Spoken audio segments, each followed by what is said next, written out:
बेटा इस recorded session में हमारे पास कुछ प्रैक्टिकल प्रॉब्लम्स हैं। चैप्टर है हमारे पास 19 फाइनेंशियल स्टेटमेंट्स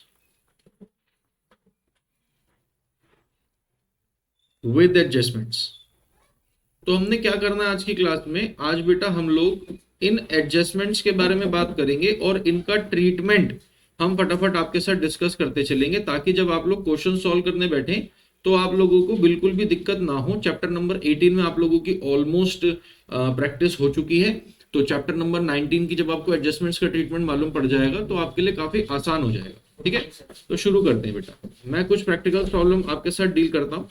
सबसे पहले बेटा प्रैक्टिकल प्रॉब्लम नंबर 7 पर आ रहा हूं मैं, फटाफट बुक्स खोल लो। जो बच्चे बुक्स नहीं खोलेंगे उनको बेटा समझ कम आएगा, है ना, क्लास करने में फन नहीं रहेगा। तो आप कृपा करके बुक्स खोल लो फटाफट। देखें कुछ बातें बेटा एडजस्टमेंट्स के बारे में, इधर ध्यान दो, बाद में वही लिखना, 2 मिनट सुनो। एडजस्टमेंट्स क्या होती हैं बेटा? एडजस्टमेंट्स बेसिकली वो चीजें हैं जिनको हम 31 मार्च से पहले या 31 दिसंबर से पहले अपनी किताबों के अंदर रिकॉर्ड नहीं कर पाए। ये टोटली अभी अनरिकॉर्डेड रह गई हैं। ये एक तरीके से मैंने आपको समझने के लिए कुछ इस तरीके से बताया था कि भैया एक होता है चार्टर्ड अकाउंटेंट, एक होता है अकाउंटेंट और दूसरा कौन होता है? Chartered accountant. अकाउंटेंट काम करता है ईयर लॉन्ग और चार्टर्ड अकाउंटेंट आता है ईयर एंड पे। कब आता है? ईयर एंड पे। तो चार्टर्ड अकाउंटेंट जब बीच में आके एकदम से अकाउंटेंट की मिस्टेक्स बताता है, क्या बताता है? मिस्टेक्स। तो वो मिस्टेक्स, वो एरर्स, वो ओमिशंस जो भी एक चार्टर्ड अकाउंटेंट बताता है उसको हम बोलते हैं adjustments which are required to be done in the accounts. हाँ या ना? In order to ascertain the correct profit और लॉस, कि हमारा बिल्कुल करेक्ट प्रॉफिट और लॉस क्या है वो निकालने के लिए इन एडजस्टमेंट्स को अकाउंट्स में रिकॉर्ड करना बहुत ज्यादा जरूरी हो जाता है। इनमें कुछ बेसिक एडजस्टमेंट्स होती हैं, जैसे भाई साहब बैड डेट की एडजस्टमेंट है, जैसे क्लोजिंग स्टॉक की एडजस्टमेंट है। ये कुछ ऐसे पॉइंट्स हैं जो आपको ऑलमोस्ट हर क्वेश्चन में ही नजर आ जाएंगे। प्रीपेड एक्सपेंस है, आउटस्टैंडिंग एक्सपेंस है ना। तो आप लोगों को इसकी बेटर क्लियरिटी रहे, मैं आपको एक मूल मंत्र दे देता हूं। जिस भी बच्चे का जर्नल स्ट्रांग है, क्या स्ट्रांग है? जर्नल, वो कभी भी इन एडजस्टमेंट्स में फंसेगा नहीं। सर क्या मतलब? जैसे आओ page number 19.70, practical problem number 7। Practical problem number 7 बेटा पहली एडजस्टमेंट में आप लोगों के साथ रीड कर रहा हूं। वो कहता है closing stock at cost as on 31 March 2023 was 2,06,000 whereas its net realizable market value is 2,05,000। बेटा हमें क्लोजिंग स्टॉक की 2 वैल्यू गिवन है, एक है कॉस्ट, दूसरी है नेट रियलाइजेबल वैल्यू। कहने का मतलब मार्केट में। कौन सी वैल्यू? मार्केट में। तो देखिए बेटा जरा, हमें कॉस्ट भाई कितनी गिवन है? 2,06,000 और नेट रियलाइजेबल वैल्यू कितनी गिवन है? 2,05,000। बेटा हमारे पास ना अकाउंट्स के अंदर अकाउंटिंग स्टैंडर्ड होते हैं। क्या होते हैं? अकाउंटिंग स्टैंडर्ड, जिनको हम ओवर रूल नहीं कर सकते। बेटा accounting standard 2 AS2 which deals with valuation of inventories. Valuation of inventories basically इस एएस में साफ साफ एक बात लिखी है कि you need to value the closing stock at cost or NRV whichever is lower, whichever is lower. अब देखो ऐसी बात बेटा इस अकाउंटिंग स्टैंडर्ड में क्यों लिखी है, जरा वो भी मैं आप लोगों को समझा देता हूं एक एग्जांपल के थ्रू। बेटा सब छोड़ दो, जरा इधर तसल्ली से समझो, लिखना बाद में। इधर बेटा जरा समझिए, मान लीजिए आज मेरे पास मेरा अकाउंटेंट आके कहता है केस नंबर 1 में कि सर हमारा जो क्लोजिंग स्टॉक है उसकी कॉस्ट तो 90,000 है, बट मुझे ऐसा लग रहा है उसकी नेट रियलाइजेबल वैल्यू, कहने का मतलब मार्केट में अगर उसमें उसे बेचने जाऊंगा तो कितने पैसे मिल जाएंगे, कितने पैसे मिल जाएंगे। वो कह रहा है कॉस्ट वैसे तो 90,000 है, बट मुझे ऐसा लग रहा है हम उसे बेचने जाएंगे ना तो सर बड़े आराम से उसके 1 लाख रुपए मिल जाएंगे। We can sell the stock at 10,000 profit. We can sell the stock at 10,000 profit. आप लोगों को बेटा अकाउंटिंग स्टैंडर्ड्स का ज्ञान अभी इतना डीप तो नहीं होगा, मगर एक प्रिंसिपल पढ़ा था हमने, principal of conservatism. Principal of conservatism या फिर प्रिंसिपल ऑफ प्रूडेंस। वो क्या कहता था कि अगर कोई प्रॉफिट होने वाला है तो हमें उस प्रॉफिट को एंटिसिपेट कर लेना है या नहीं करना? नहीं, प्रॉफिट को एंटिसिपेट नहीं करना। आज बेटा मैं अपने स्टॉक की वैल्यू क्या लगाऊं, 90 या 1 लाख? वेरी गुड, आपने 90 बहुत बढ़िया जवाब दिया। मैं इसको थोड़ा एक्सप्लेन भी करता हूं। अगर आप कह देते हो वैल्यू 1 लाख, क्या कह देते हो वैल्यू 1 लाख, तो 1 लाख अगर आप कह रहे हो तो 10,000 रुपए का जो प्रॉफिट अभी तक आपको रियलाइज नहीं हुआ, आपने वो भी अकाउंट्स के अंदर बुक कर लिया। बोलो हाँ या ना। अगर आप कह देते हो आपके क्लोजिंग स्टॉक की वैल्यू 90,000 नहीं 1 लाख है, तो ऐसा मुनाफा जो अभी तक हुआ नहीं है आप उसको भी कंसीडर करके चल रहे हो। यस और no? Which is violation of principle of conservatism. हम मुनाफा होने से पहले उसको किताबों में रिकॉर्ड नहीं कर सकते। लग रहा है ना स्टॉक बिकेगा 1 लाख रुपए का, बिक जाए तो मुनाफा बुक कर लो, कोई दिक्कत परेशानी वाली बात नहीं है। सिर्फ एक एस्टिमेशन के ऊपर हम 10,000 रुपए का मुनाफा अपनी किताबों में रिकॉर्ड नहीं करेंगे। बोलो कोई डाउट? हो सकता है ना भाई, वो स्टॉक जब भाई बंदा लेने आए तो 1 लाख की जगह कैश में पेमेंट करके जाए, तो 99 करके जाए, 98 करके जाए, 95 करके जाए, या पता नहीं गॉड फॉरबिड वो स्टॉक बिके ही ना। तो ये तो फ्यूचर तो अनसर्टेन है, तो इसलिए हम उसको रिकॉर्ड करेंगे एट कॉस्ट। At cost. बोलो कोई डाउट?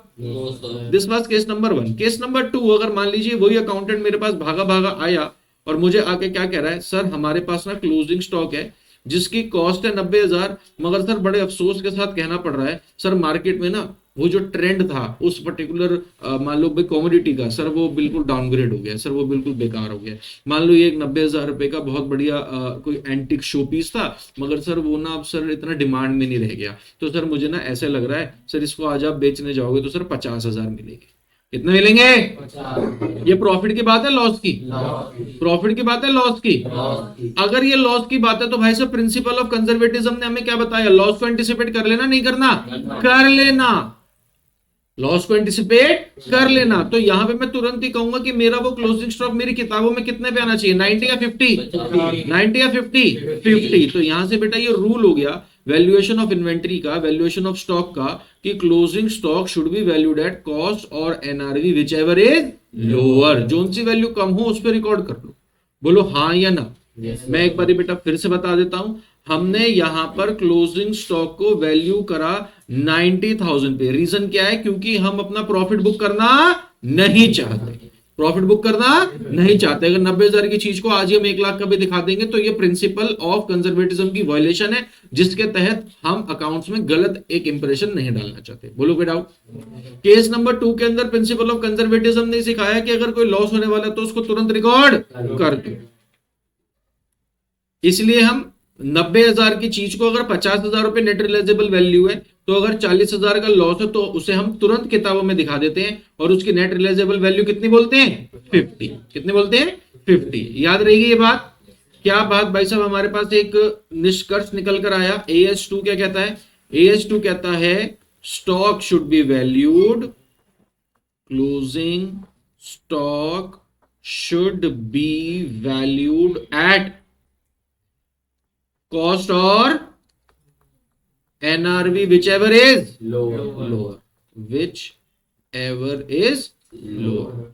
बोलो बेटा कोई दिक्कत, कोई डाउट, को परेशानी? कंफर्म? ठीक है। अब जर्नल एंट्री बताओ जरा मुझको, क्या किसी को क्लोजिंग स्टॉक की जर्नल एंट्री याद है? एनीवन कैन रेज हैंड, वो अपना जवाब भी बता सकता है। कुछ बच्चे हैं जो हैंड रेज कर रहे हैं। क्लोजिंग स्टॉक को अकाउंट्स में रिकॉर्ड करने की जर्नल एंट्री, बोल बेटा।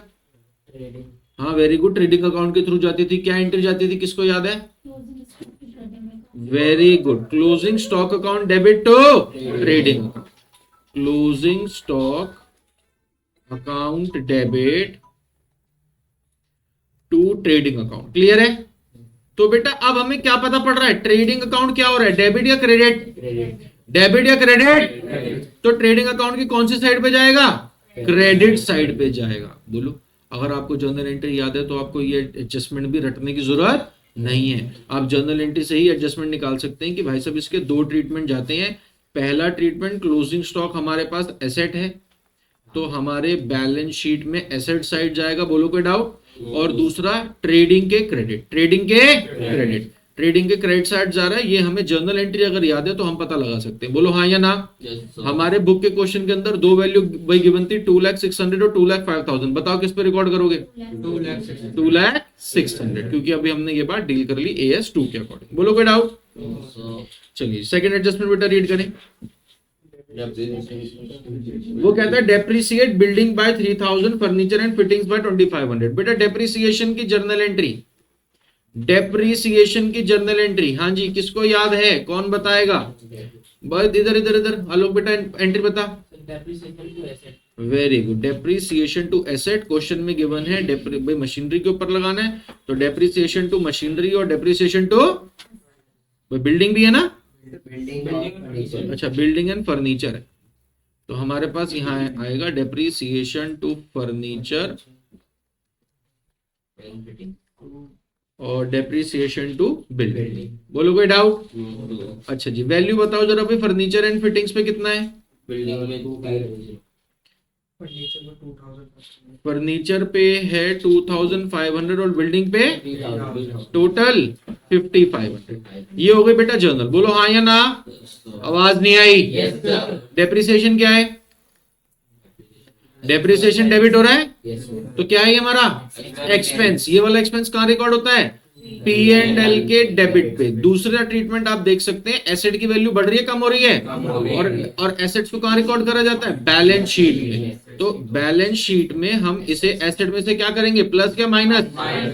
बैलेंस शीट में एसेट्स में से माइनस, कहने का मतलब फर्नीचर एंड फिटिंग्स में से माइनस 2500 और बिल्डिंग में से माइनस 3000। बोलो भाई दिक्कत और परेशानी? क्लियर? अच्छा जी बेटा नेक्स्ट एडजस्टमेंट रीड करो जरा फटाफट, क्या है? थर्ड एडजस्टमेंट क्या कह रही है? Make a provision of 5% on debtors for doubtful debts. बेटा डेटर्स के ऊपर ये जो प्रोविजन का केस है ना, ये अपने आप में कई बातें डील करता है। तो rather than dealing just this adjustment, I feel like telling you the whole concept. ठीक है, एक बार ये सारी जो भी डेटर से रिलेटेड बातचीत है आपको मैं एक्सप्लेन करने की कोशिश करता हूं। अगर आपको कोई डाउट आए तो तुरंत की तुरंत पूछना, घर पे डाउट लेके जाने की यहां से कोई आवश्यकता नहीं है। जो भी डाउट है आप यहीं के यहीं क्लियर करके जाना। बोलो हाँ या ना?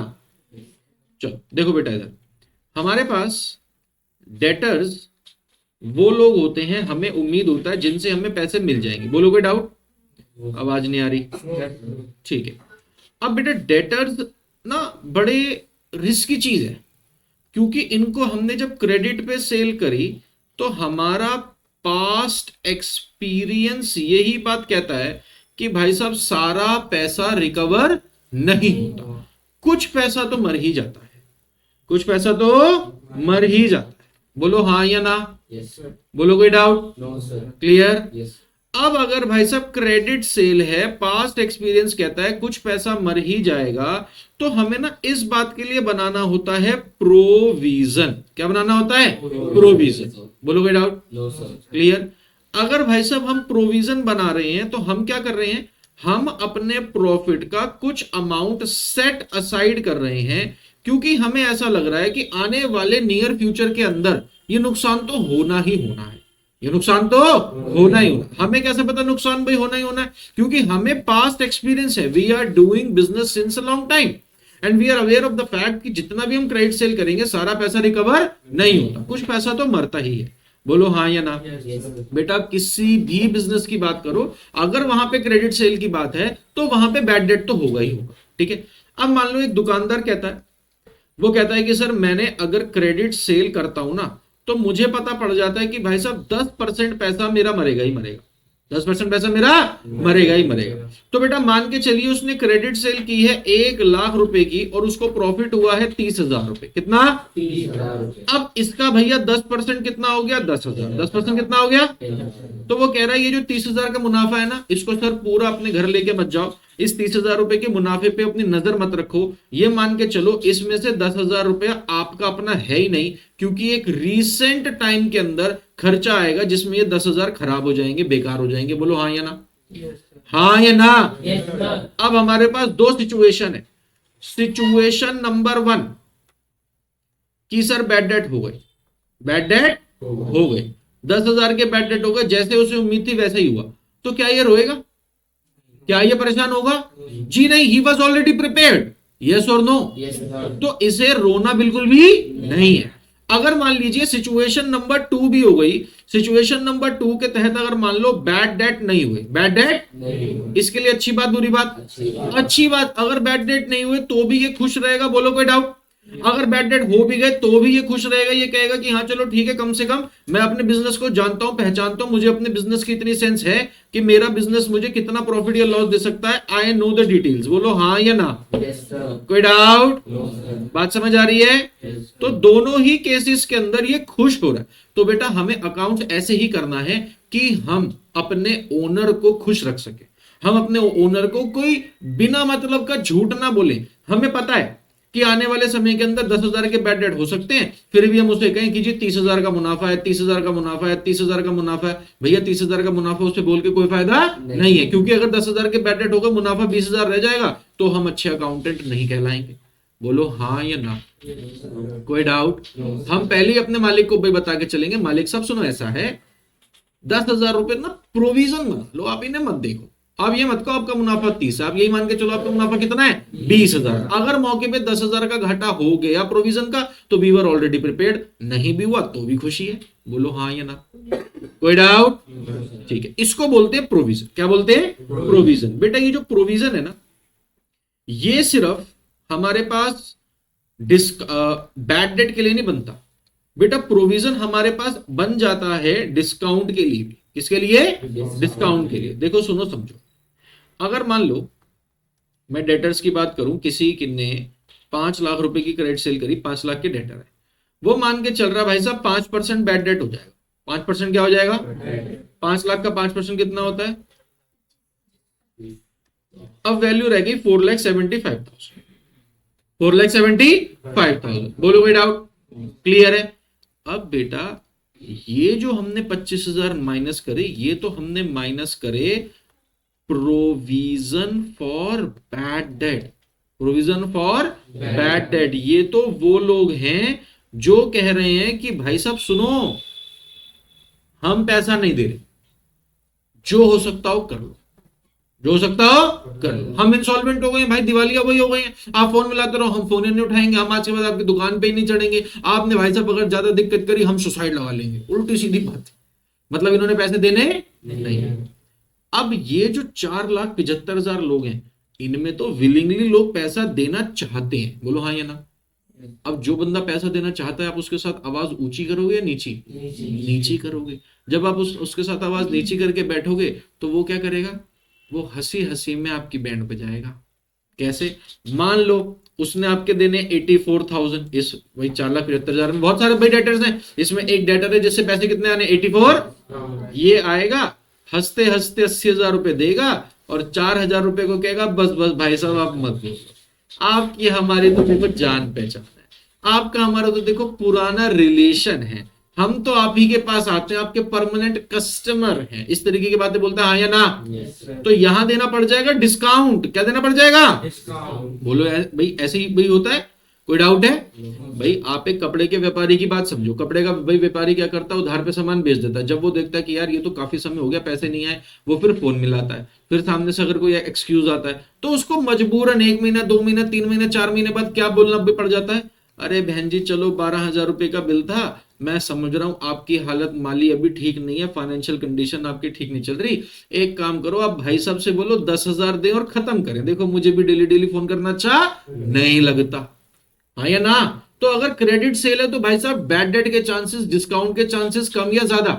ज्यादा। तो हम बेटा इन दोनों चीजों का बनाते हैं प्रोविजन। क्या बनाते हैं? प्रोविजन। अब जरा इसकी हायरार्की को एक बार समझते हैं, फिर बेटा इस टॉपिक को वाइंड अप करते हैं। देखो जरा, सबसे पहले डेटर्स में से सबसे पहली चीज हमें देखने को मिला बैड डेट। क्या देखने को मिला? ये कौन सा बैड डेट है? ये वो बैड डेट है जो 31 मार्च से पहले हो गया। ठीक है, this is confirm bad debt. जिन्होंने बोल दिया हम पैसे नहीं दे रहे, ये हमारा प्रोविजन नहीं है, ये एक्चुअल है। क्या है? एक्चुअल। बोलो कोई डाउट? क्लियर? फिर सेकंड होते हैं हमारे पास further bad debt.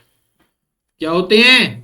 Further bad debt. Sir ये फर्दर बैड डेट कौन है? ये भी एक्चुअल है, मगर ये हमें पता पड़े 31 मार्च के बाद।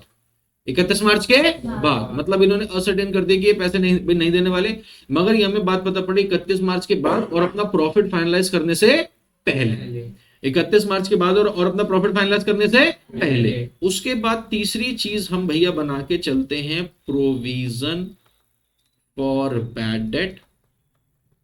प्रोविजन फॉर, और चौथी चीज हम लोग अपने पास बनाते हैं provision for discount, provision for discount. इन सब को डेटर में से माइनस कर लेने के बाद हमारे पास जो डेटर्स बचते हैं उसको बोलते हैं गुड डेटर्स। क्या बोलते हैं? Good debtors. सर समझ नहीं आया, एक बारी दोबारा बेटा सुनो। मान लो 1,07,000 रुपए के डेटर थे, 1,07,000, बोलोगे डाउट? इसमें से 7,000 रुपए के डेटर पक्का पक्का बैड हो गए। कब हो गए? 31 मार्च से पहले। 31 मार्च से पहले उन्होंने भैया फोन करके कह दिया, या आकर एक्सप्रेस कर दिया, या फोन उठाने बंद कर दिए, या हमें पता पड़ गया कि वो भाग गया है या इंसॉल्वेंट हो गया, जो भी है। हमें एक बात क्लियर हो गई कि ये 7,000 रुपए हमें रिकवर नहीं होंगे। कोई डाउट? क्लियर? फिर अकाउंट्स फाइनलाइज करते करते 31 मार्च के बाद और प्रॉफिट फाइनलाइज करने से पहले, मैंने अभी पहले भी बताया कि प्रॉफिट फाइनलाइज करने में 3 से 6 महीने का समय लग जाता है। बोलो हाँ या ना? उस टाइम अगर हमें पता पड़ा कि फर्दर बैड डेट हो गए 3,000 रुपए के, कितने के? 3,000। तो 1,07,000 में से सबसे पहले तो ये 7 माइनस हुए, कितने रह गए? 1,00,000। फिर ये 3 माइनस हुए तो भाई साहब वैल्यू कितनी रह गई? 97,000। अब इस 97,000 में हमने बना लिया प्रोविजन। क्या बना लिया? प्रोविजन। कि सर मान के चलते कुछ परसेंट पैसा रिकवर नहीं होगा। मान लो हमने मान के चले कि सर 2,000 और बैड डेट होने के चांसेस हैं, तो 2,000 हमने वो हटा दिए। अब कितने बच गए? 95। मैंने मान लिया कि सर 1,000 रुपए ना, तो मेरे को डिस्काउंट भी देना पड़ जाएगा, तो 1,000 रुपए और माइनस कर दिए तो कितने बच गए? 94। तो बेटा ये होते हैं गुड डेटर्स। क्या होते हैं? Good debtors. बोलो कोई डाउट? ये आपको हायरार्की समझ आ रही है? इसी सीक्वेंस में बेटा आपने काम करना है। अगर आप किसी चीज को पहले किसी चीज को बाद में माइनस कर दोगे तो आंसर गलत होता है। बोलोगे डाउट? कंफर्म? क्लियर? बेटा आप देखो, एक बच्चे का मेरे पास जो ऑफलाइन बैठा है उसका डाउट था कि sir provision for doubtful debts. बेटा ये जो प्रोविजन फॉर बैड डेट है इन्हीं को हम provision for bad and doubtful debts बोलते हैं। क्लियर है? कोई डाउट है? इधर देखो, आपको बेटा ये 3 इंफॉर्मेशन मिलती हैं एडजस्टमेंट से। कहां से? एडजस्टमेंट से। हम क्वेश्चन सॉल्व करेंगे, आपको और ज्यादा भी क्लैरिटी आ जाएगी। इतने कंसेप्ट में सिर्फ एक चीज आपको एडिशनली याद रखनी है कि any provision in trial balance, आपको पहले से अगर कोई प्रोविजन गिवन है, पहले से कोई provision should be credited to P&L, should be credited to P&L। Clear? कोई पहले से प्रोविजन है उसको उठा के हमने लिखना है P&L के क्रेडिट पे, और ये जो नए प्रोविजन है इनको कहां लिखना है? P&L के डेबिट पे। ये जो बैड डेट्स है ऑब्वियसली ये कहां आते हैं? P&L के डेबिट पे। क्लियर है? डाउट है? आओ बेटा जरा पेज नंबर वही 19.70, practical problem number 7, point number 3 पढ़ो क्वेश्चन।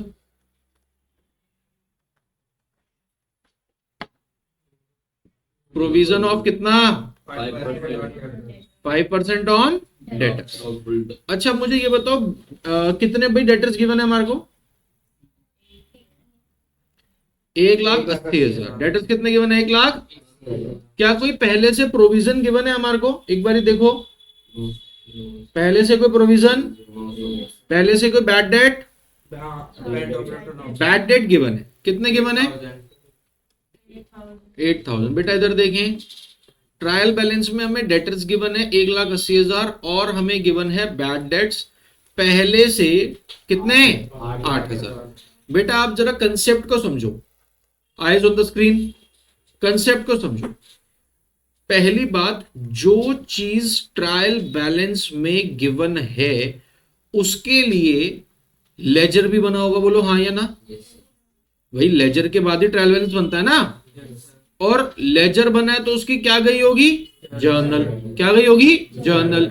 जरा बैड डेट की जर्नल एंट्री बताना, किसको पता है हैंड रेस करना? बोल बेटा। बैड डेट की? हाँ जी।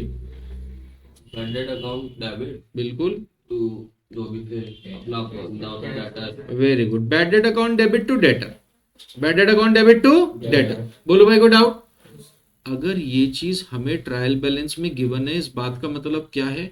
इसके लिए लेजर बन चुका है, इसके लिए जर्नल बन चुका है, मतलब बैड डेट अकाउंट डेबिट हो चुका है और इसकी वजह से डेटर ऑलरेडी कम हो चुका है।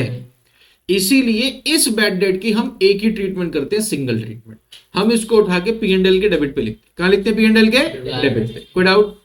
मगर अब ये जो हमने बनाना है प्रोविजन ऑफ 5% ऑन डेटर्स, ये है एडजस्टमेंट, ये हमें ट्रायल बैलेंस में मेंशन नहीं है। कहने का मतलब इसके लिए लेजर भी नहीं बना हुआ और जर्नल भी नहीं बना हुआ। तो बेटा प्रोविजन बनने की एंट्री क्या जाती है, जरा इधर बोर्ड पे ध्यान देना। प्रोविजन बनने की एंट्री जाती है provision for bad and doubtful debt to debtors. बोलोगे डाउट? तो इसकी भैया प्रोविजन की अब भाई ट्रीटमेंट क्या आ जाएगी? पहली ट्रीटमेंट P&L के डेबिट पे, दूसरी ट्रीटमेंट डेटर्स में से माइनस। बोलोगे डाउट? कंफर्म? नेक्स्ट एडजस्टमेंट पढ़ो, एडजस्टमेंट नंबर 4।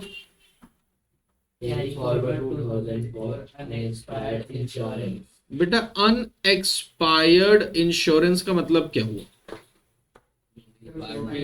हाँ, जो एक्सपायर नहीं हुआ, मतलब जो अभी भी चल रहा है, जिसका बेनिफिट हमें अभी भी मिलेगा, है ना। भगवान बेटा आप देखो, एक दिन तो सबने जाना ही है, तो हम क्या कहते हैं? That the person has expired. हम मेडिसिन के लिए भाई क्या कहते हैं? ये मेडिसिन क्या हो गई? एक्सपायर हो गई। मतलब मेडिसिन जिस चीज के लिए बनी थी, जो इसका पर्पस था, वो पूरा हो सकता नहीं हो सकता? नहीं हो सकता, बेकार हो गई, खराब हो गई। तो अगर मैं कहता हूं अनएक्सपायर्ड इंश्योरेंस, ऐसी इंश्योरेंस जो बेकार और खराब नहीं हुई, जिसका बेनिफिट आने वाले समय पे मिलेगा, जिसका बेनिफिट आने वाले समय पे मिलेगा, बेटा ऐसी इंश्योरेंस को हम अनएक्सपायर्ड इंश्योरेंस बोलते हैं। ऐसी इंश्योरेंस को हम बोलते हैं प्रीपेड इंश्योरेंस। क्या बोलते हैं? पहली एडजस्टमेंट, ये हमारा एसेट है, बोलो हाँ या ना? एसेट है तो कहां जाएगा? बैलेंस शीट में। और दूसरी एडजस्टमेंट हमारे पास क्या है कि P&L के अंदर हमने जब यहाँ पे खर्चा रिकॉर्ड करा होगा, let us look for the values. हमने इंश्योरेंस का भैया खर्चा अपने पास कितना रिकॉर्ड करा हुआ किताबों में? 20,000। बोलो यस और नो? आवाज नहीं आई। इसमें हमें भाई मालूम पड़ा अनएक्सपायर्ड इंश्योरेंस कितना है, कहने का मतलब प्रीपेड इंश्योरेंस कितना है? 2,000। ध्यान से सुनो बेटा इस कंसेप्ट को। इसका मतलब ये है कि अकाउंटेंट ने दिखा रखा है इंश्योरेंस का खर्चा 20,000।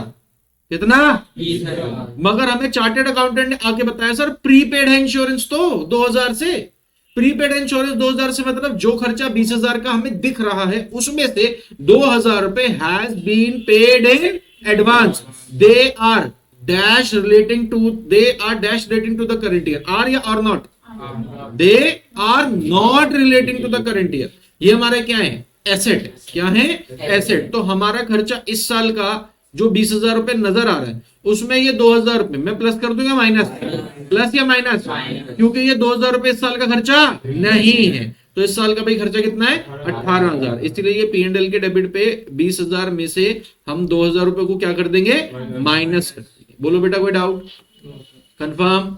और बैलेंस शीट में हमारा एसेट आ जाएगा 2,000। क्लियर है? नेक्स्ट एडजस्टमेंट पढ़ो फटाफट।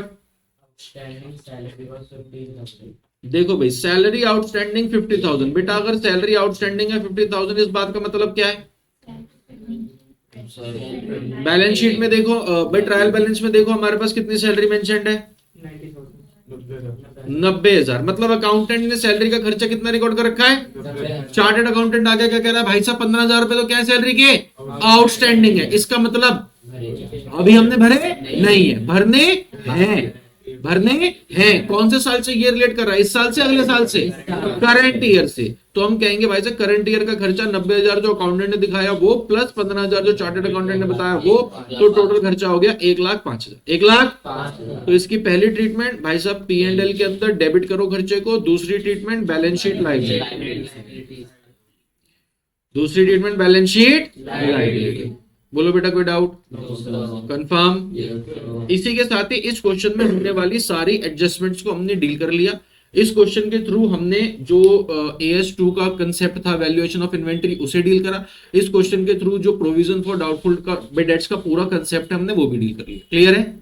कोई डाउट है? तो फिलहाल इस वीडियो के लिए बेटा इतना ही। आप अब घर पे, उम्मीद है इसके नेक्स्ट क्वेश्चंस जो हैं वो आप खुद से ट्राई कर पाएंगे। एक आध एडजस्टमेंट उनमें भी कुछ इंपॉर्टेंट या अलग से है, तो उसके लिए भी मैं आप लोगों के लिए वीडियो जल्दी बना के लाऊंगा। क्लियर? ओके।